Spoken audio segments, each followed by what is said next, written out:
الحمد لله رب العالمين الصلاة والسلام على خاتم النبيين وعلى آله وصحبه أجمعين أما بعد فأعوذ بالله من الشيطان الرجيم بسم الله الرحمن الرحيم قال الله تعالى في سورة التوبة وعلى الثلاثة الذين خلفوا حتى إذا ضاقت عليهم الأرض بما رحبت وضاقت عليهم أنفسهم وظنوا أن لا ملجأ من الله إلا إليه ثم تاب عليهم ليتوبوا إن الله هو التواب الرحیم۔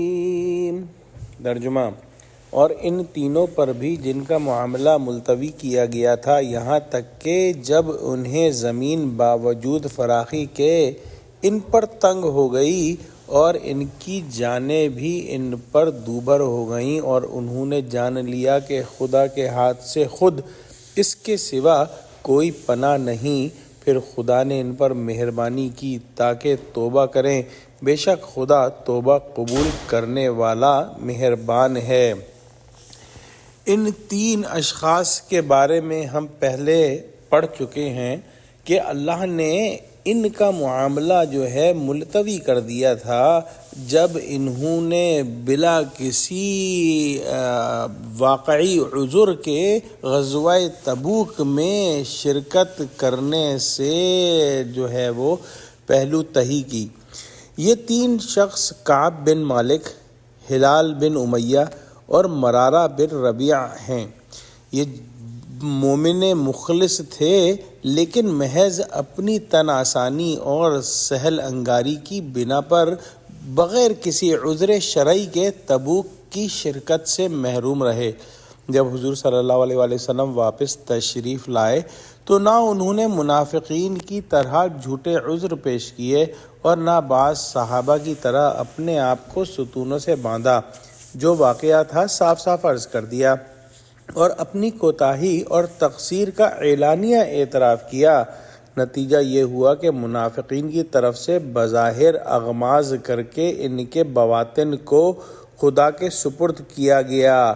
اصحاب سواری کی یعنی جو مسجد کے ستونے سے بندھے ہوئے تھے توبہ قبول کر لی گئی اور ان تینوں کا فیصلہ کچھ مدت کے لیے ملتوی کر دیا۔ 50 دن گزرنے کے بعد ان کی توبہ قبول ہوئی۔ پیچھے رکھے جانے کا یہی مطلب ہے جیسا کہ بخاری میں خود کعب بن مالک سے نقل کیا گیا ہے۔ انہوں نے فرمایا کہ چونکہ تبوک کی مہم نہایت سخت اور گزار تھی، آپ صلی اللہ علیہ وسلم نے صحابہ کو حکم دیا عام حکم کہ تیاری کی جائے۔ لوگ مقدور و استطاعت کے اور موافق سامان سفر درست کرنے میں مشغول تھے، مگر میں بے فکر تھا کہ جب چاہوں گا فوراً تیار ہو کر ساتھ چلا جاؤں گا، کیونکہ بفضل اللہ سبحانہ وتعالیٰ اس وقت ہر طرح کا سامان مجھ کو میسر تھا۔ ایک چھوڑ 2 سواریاں میرے پاس موجود تھیں۔ میں اسی غفلت کے نشے میں رہا۔ ادھر نبی کریم صلی اللہ علیہ وسلم نے 30,000 مجاہدین اسلام کو کوچ کا حکم دے دیا۔ مجھے اب بھی یہ خیال تھا کہ حضور صلی اللہ علیہ وسلم روانہ ہو گئے تو کیا ہے، اگلی منزل پر آپ صلی اللہ علیہ وسلم سے جا ملوں گا۔